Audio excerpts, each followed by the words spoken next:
जय श्री राधे, जय श्रीमन नारायण, हर हर महादेव।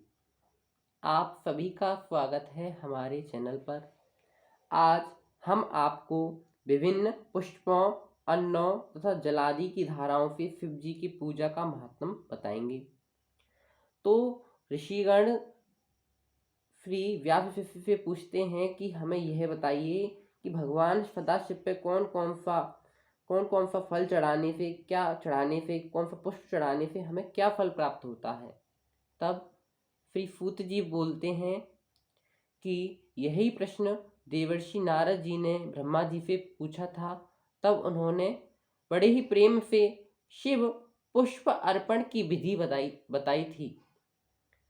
तो ब्रह्मा जी बोले, हे नारद, लक्ष्मी प्राप्ति की इच्छा वाले को कमल, बिल्वपत्र, शतपत्र और शंख पुष्प से भगवान शिव की पूजा करनी चाहिए। तो जिसको लक्ष्मी यानी धन अर्जित करना है, जिनको धन चाहिए, उनको सर्वप्रथम कमल से पूजा करनी चाहिए। बिल्वपत्र तो आप सभी जानते हैं, शतपत्र भी जानते हैं। शंख पुष्प मतलब अपराजिता का फूल, आपने देखा होगा, नीले कलर का फूल होता है और बेल पर लगता है, उसे बोलते हैं शंख पुष्प। इन सभी से भगवान शिव की पूजा करनी चाहिए, लक्ष्मी अगर आपको प्राप्ति करनी है। इसके बाद, हे विप्र, यदि 1,00,000 की संख्या में इन पुष्पों द्वारा भगवान शिव की पूजा की जाए तो सारे पापों का नाश हो जाता है।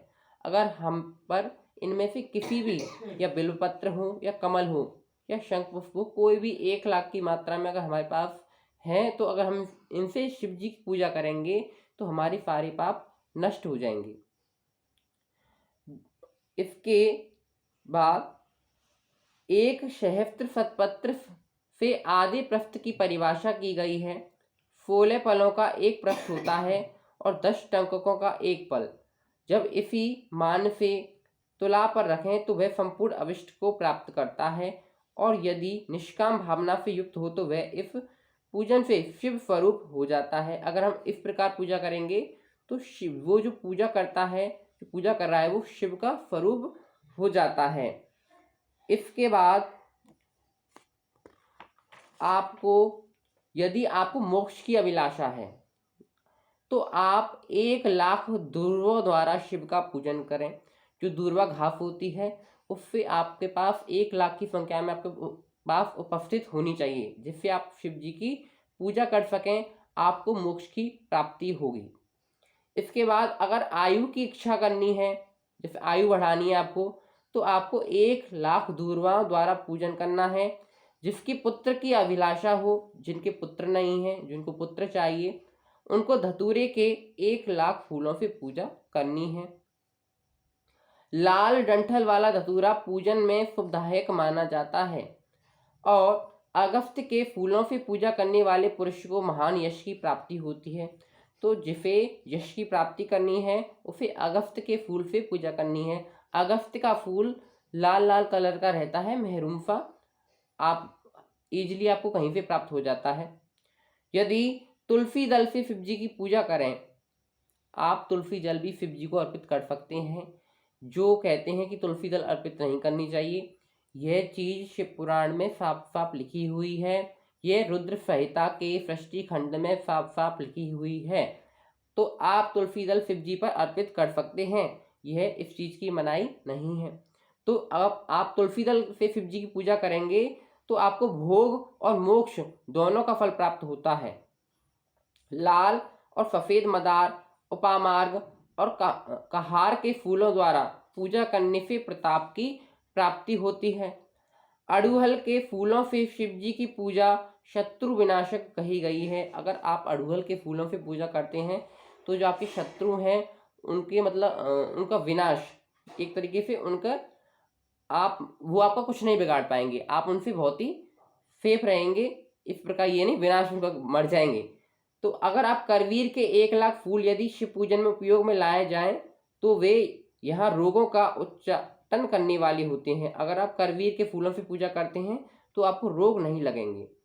अगर आप गुल दोपहरिया, बंदूक इसका दूसरा नाम है, बंदूक गुल दोपहरिया के फूलों द्वारा आप पूजन करेंगे तो आपको आभूषण की प्राप्ति होती है। अगर आपको आभूषण की इच्छा है तो आप गुल दोपहरिया का फूल शिव जी को अर्पित कर सकते हैं।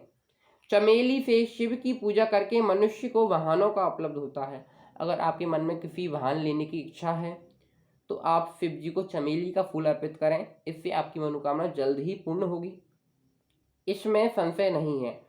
अतसी के फूलों से महादेव जी का पूजन करने वाला पुरुष भगवान विष्णु को प्रिय होता है। अगर आप शमी पत्र से भगवान शिव की पूजा करते हैं, देखिए शमी का पेड़ बहुत ही शुभ है, बहुत ही पवित्र माना जाता है हिंदू धर्म में, तो आपको शमी पत्र से अगर आप पूजा करेंगे तो मनुष्य मोक्ष प्राप्त कर लेता है।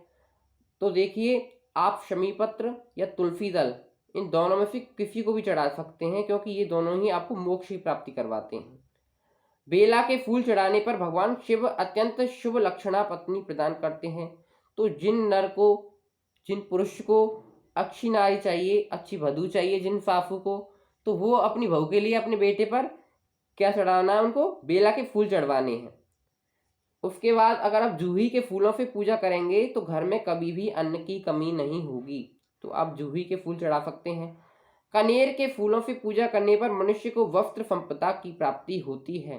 देखिए कनेर का फूल शिव जी को बहुत ही अत्यंत प्रिय है, तो आप इसको वैसे भी चढ़ा सकते हैं, और अगर आप इसे चढ़ाएंगे तो आपको वस्त्र और संपदा की कभी भी कमी नहीं रहेगी। आपको इन चीज़ों में आपके घर में भंडार भरे रहेंगे। सेंधुआरी या शेप फली का फूलों से लोक में शिव का पूजन किया जाए तो मन निर्मल होता है। 1,00,000 बिल्व पत्रों से पूजन करने पर मनुष्य अपनी सारी कामनाओं को प्राप्त कर लेता है। अगर आप शिव जी को 1,00,000 बिल्व पत्र अर्पित कर दें तो आपकी जो भी इच्छा है, जो भी कामना है, उसको आप प्राप्त कर लेंगे। इसके बाद जो विद्या की इच्छा प्राप्त करने की, जिसको विद्या चाहिए, तो उसे वह उसके भी आधे पार्थिव लिंगों से शिव की अर्चना करे। जो वाणी का अभिलाषी हो उसे घी से शिव की पूजा करनी चाहिए। जिसको वाणी अच्छी करनी है, जिसको वाणी में मिठास लानी है, तो उनको शिव जी की घी से पूजा करनी चाहिए। अभी 4 आदि कर्मों में कमल पुष्प से शिव जी का पूजन का विधान है। सामंत राजाओं पर विजय प्राप्त करने के लिए 1 करोड़ कमल पुष्पों से शिव का पूजन करना प्रशस्त माना गया है। यश प्राप्त करने के लिए उतनी ही संख्या कही गई है, और वाहन आदि की प्राप्ति के लिए 1000 पार्थिव लिंगों की पूजा करनी चाहिए। इसके बाद अगर आप हार श्रृंगार के फूलों से पूजा करते हैं तो आपको सुख संपत्ति की वृद्धि होती है। ऋतु में पैदा होने वाले फूल यदि शिव की पूजा में अर्पित किए जाएं तो वे मोक्ष देने वाले होते हैं, इसमें संशय नहीं है। आप राई के फूलों का भी उपयोग कर सकते हैं। आप राई के फूलों को शत्रुओं के लिए अनिष्टकारी होते हैं। इन फूलों को 1,00,000 की संख्या में शिव के ऊपर चढ़ाया जाए तो भगवान शिव प्रचुर फल प्रदान करते हैं। चंपा और केवड़े को छोड़कर अन्य कोई ऐसा फूल नहीं है जो भगवान शिव को प्रिय ना हो। अन्य सभी पुष्पों को समर्पित करना चाहिए। देखिए अब चंपा का और केवड़े का, ये 2 फूल भगवान शिव को अर्पित ना करें, गलती से भी ना करें, क्योंकि ये भगवान शिव को अप्रिय हैं, प्रिय नहीं है। तो जो चीज़ प्रिय नहीं है उसे ना अर्पित करें। और बाकी आप किसी का भी फूल हो, चाहे राई का हो, हार श्रृंगार का हो, कमल का हो, गुड़हल का हो, गुलदोपहरिया का हो, तुलसी दल हो, किसी का भी फूल भगवान शिव को अर्पित कर सकते हैं। इसके बाद में जो पुरुष 1,00,000 पल तिलों का अर्पण पातकों का नाश करने वाला होता है। अगर आप 1,00,000 जो पल, एक संख्या बताई गई है, इतने भगवान शिव को अर्पण करेंगे तो जितने भी पातक होंगे उनका नाश होता है। इसके बाद में आप तिल से भी पूजा कर सकते हैं भगवान शिव की।